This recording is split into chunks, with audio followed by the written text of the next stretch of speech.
Welcome back to Educator.com's English Grammar course. This lesson is on prepositions. Let's get started. All right, let's do a quick overview. In this lesson, we're going to cover what a preposition is, how prepositional phrases work, which is how you use prepositions, and how to use prepositions correctly. Okay, what is a preposition? Prepositions are a part of speech, and they express the relationship, often in time or space, between two words in a sentence. That word relationship is important. We're going to come back to it. Prepositions are always used in a special kind of construction called a prepositional phrase.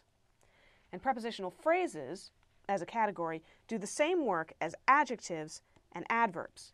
Now, you'll remember from our previous lessons that adjectives modify nouns or pronouns, they describe them, and adverbs modify verbs, adjectives, and other adverbs. Prepositional phrases, depending on the context, can do all of that. All right, here we have a few examples of prepositions. We have about, above, across, after, against, along, around, at, and on, during, inside, into, near, off, on, outside, oh, we had inside back in here, of, over, past, through, toward. All of these are prepositions. And there are many, many more in the English language. You can find lots of lists of prepositions. If you're trying to identify them, memorization is absolutely essential here. You're just going to have to memorize these words. However, if you're trying to recognize a prepositional phrase in its native habitat, the sentence, there's a trick. Think of a preposition as anything you can do to a log. Okay, you're walking through the forest and you find a log. Well, you have some options. If you're in a hurry, you can step over the log. If you feel like getting a little grubby, you can crawl under the log. If it's a hollow log, you can go through the log. You can walk along the log like the man in the picture is doing. If you're a friendly sort of person, you can make friends with the log. If you and the log have a fight, you can go home without the log. You can tell all of your friends about the log. You can run around the log. You can look beyond the log. You might have noticed a common construction in these sentences. They all use prepositions to refer to the object, log. So when you're looking for prepositions, just think of anything you can do to a log.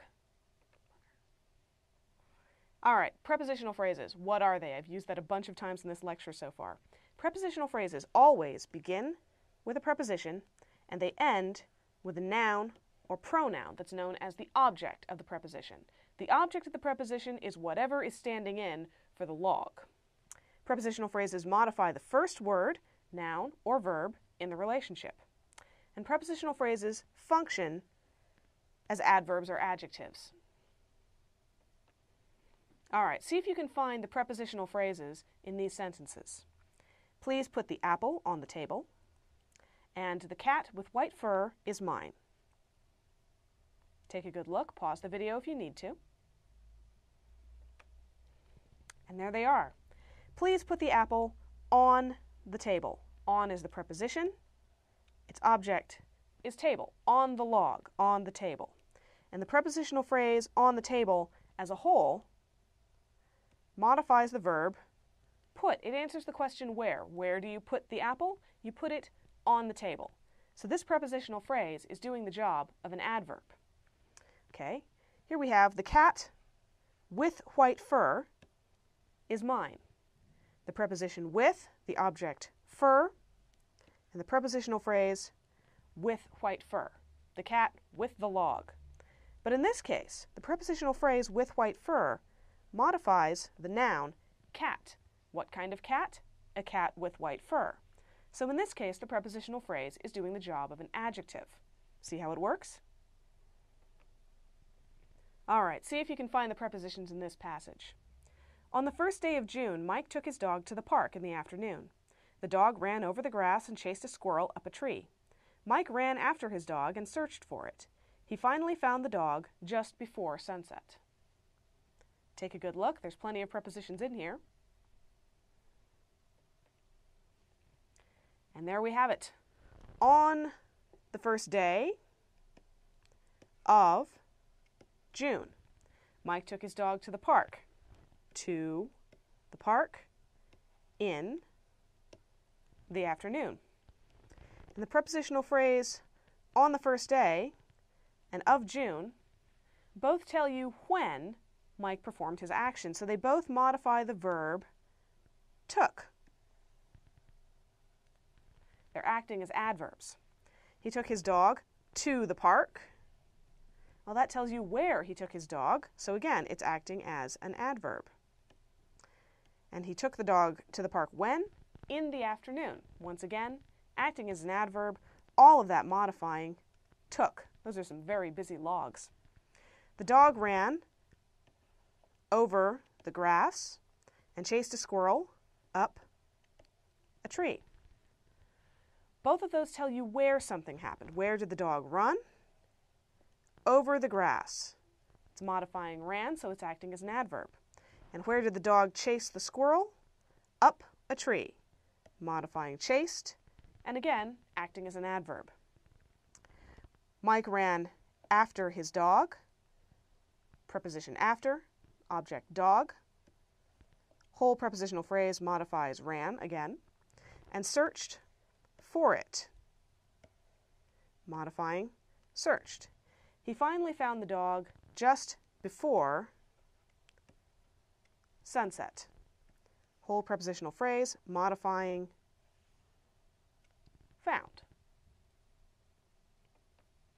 Okay, here's how to use prepositions correctly.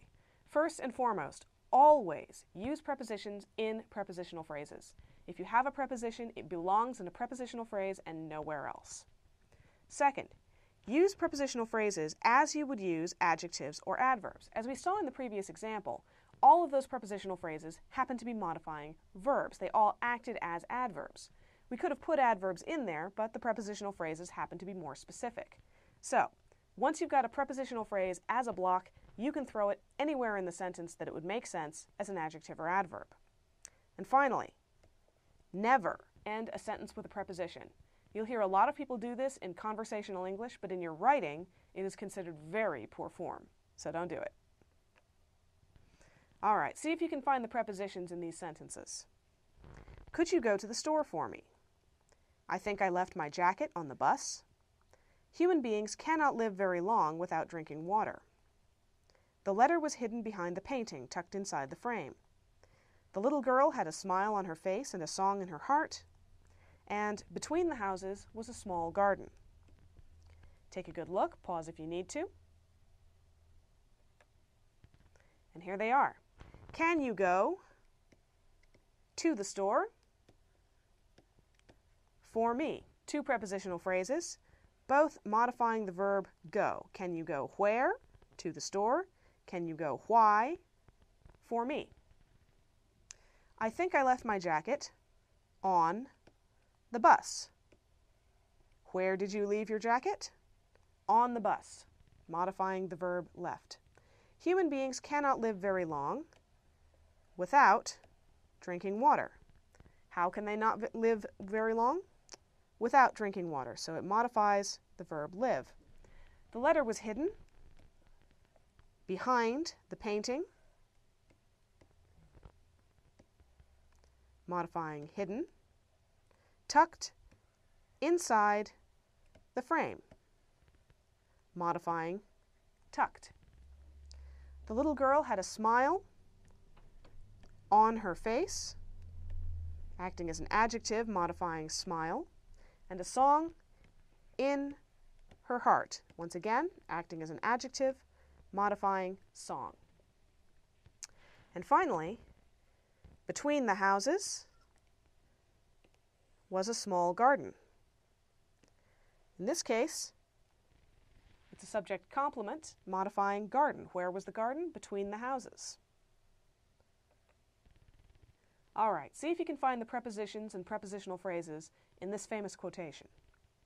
We shall not flag nor fail. We shall go on to the end. We shall fight in France and on the seas and oceans. We shall fight with growing confidence and growing strength in the air.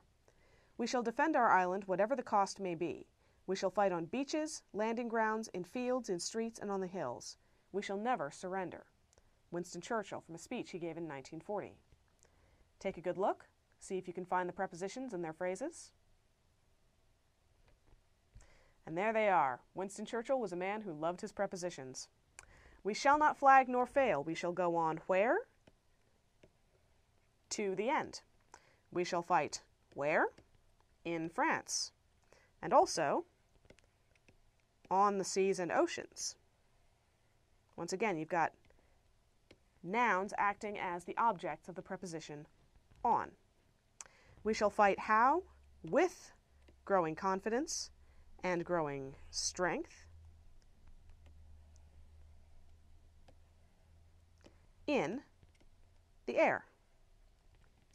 We shall defend our island, whatever the cost may be. We shall fight on beaches and also on landing grounds, in fields, in streets, and on hills. All of those answering the question, where? So all of them acting as adverbs. We shall never surrender. And there's your examples of prepositions. That's all for this lesson. Thank you for watching. Educator.com.